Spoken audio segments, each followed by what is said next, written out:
Oh, it's easy to get everything, and then if I say something that's genius while we're just talking shit, That's when I started recording. So my name is Dan Marshall. I've been working in tattoo shops since May of '97. I started at a small shop that's no longer there in London, Ontario, and I worked in Toronto for about 7 years, and moved to Calgary in November of 2006, and worked at a few local shops here, and eventually opened my own shop, Heroes and Villains, in 2010. The goal of opening my own shop was to have a constant place to work where there was not the bullshit that's usually associated with working in tattoo shops. For example, people supplying really crappy jewelry because it's cheap and they can make a huge profit. I wanted to use implant grade jewelry, which it should be the bare minimum, but unfortunately is not the norm, to pierce people with. Different body modifications that I have performed over the years are really vast. Pretty much anything you've ever seen on an email forward and felt squeamish about, if it's safe to do, I have done it. I invented the nose-to-mouth piercings back in 2000 for a ridiculous contest for a website that is now terrible called BME. Shannon Lorette, who used to own the site and has recently died, had said that he used to see new piercings constantly and hasn't seen anything new in a long time, and offered up I think it was $300 American or some relatively little amount back then for piercings that he had never seen. A friend of mine named Louis, him and I got together and sat down and talked about it and decided to pierce from inside his nose to inside his mouth, and that was the first recorded time it had been done successfully. As for things like tongue splits, I did my first tongue split in 2000, actually on a guy from Calgary, so that was kind of interesting that I ended up here. I've been doing implants, like what you can see in my arms, since about the same time frame, which was about 4 years into my time working in shops. I had always felt the need to push the limit, but not push it outside of what was deemed safe. There's a bunch of things like scarification. Scarification can be done really detailed compared to what people originally thought. I stick to doing scarification with a scalpel, and am one of only 2 people licensed in Calgary to do it. At the shop, we have 2 locations. We have Heroes and Villains, and we have Asteroid M.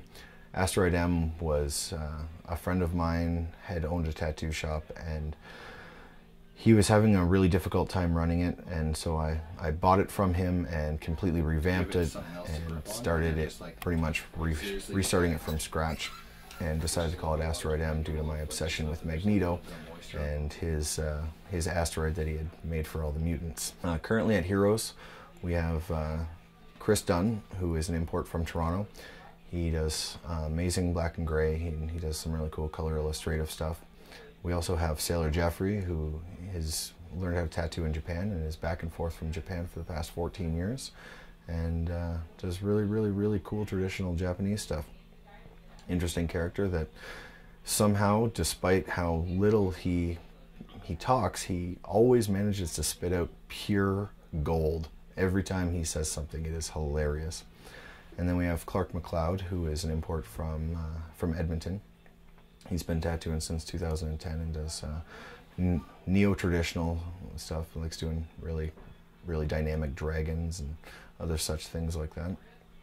And then we have my apprentice Doug. And Doug's been working with me for about 2 years now. He is extremely passionate and has re-sparked my passion towards other things in the industry that I had since left due to old personal bullshit. Like for example, the suspension community. In about 3 weeks now, we'll be heading to Dallas for a suspension convention, which is always interesting. It's to promote education within the community and safe practices, which unfortunately, like a lot of things in this industry, are drastically lacking. Doug is quite the character, and him and I get along extremely well, especially in the environment that is Heroes and Villains. One of the things that was attempted to create here was an environment that when you came in, you felt extremely comfortable, like you were going to have a fun time. And I think we achieved that pretty well most days. Sometimes we're playing video games with clients at the front on the Nintendo 64 that's on the huge TV that is when you walk in. Mario Kart tournaments do get pretty heated around here sometimes. And other times we're just reading comic books and waiting for people to come in and having interesting conversations about such things. One of the biggest pet peeves of mine is surgical steel. Surgical steel is a marketing term that means virtually nothing.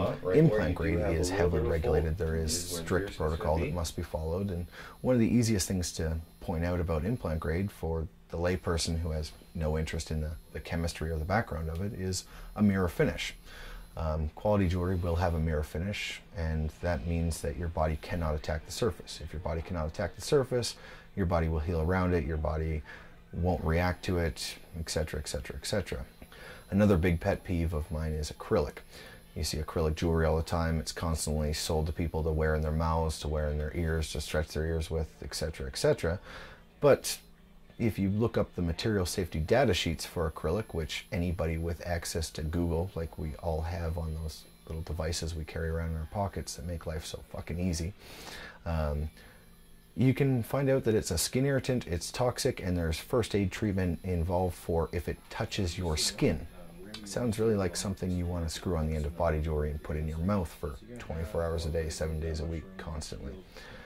So it's just kind of gross, but those pieces of jewelry end up actually costing about 12 cents a piece for someone to buy them wholesale, and then they turn around and mark them up to $5 to $50, depending on how much of an asshole that person actually is. Total prostitute, okay? I mean, her butt is just so big. I can't believe it's just so round. It's like out there. I mean, gross. Look, she's just so flat. I like big butts and I cannot lie. You other brothers can't deny. Now when a girl walks in with an itty bitty waist and a round thing in your face, you get sprung.